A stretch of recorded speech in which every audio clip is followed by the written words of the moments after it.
değerli şəhid ailələri, hər birinizi salamlayırıq.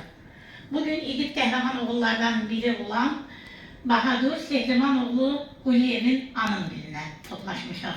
İlk öncə öz adımdan tədbirimizə iştirak edən hər bir kəsə, hər birimizə adınızı çəkmədən ayrı-ayrılıqda sonsuz təşəkkürümü bildirirəm. Bugün Bahadur'un anası aramızda değil, yəni səhhətində üstünüzə sağlıq olsun, problemlər var. Ana əvəzi, bacısı Arifə xanım buradadır. Onun yanında olduğunuz üçün mən Raziyə Kamil qızı olaraq öz adımdan hər birinizə ayrı-ayrılıqda sonsuz minnətdarlığımı bildirirəm. Azərbaycan Dövlət Respublikasının dövlət himni səsləndirilir. Azərbaycan Respublikasının dövlət himni səsləndirilir.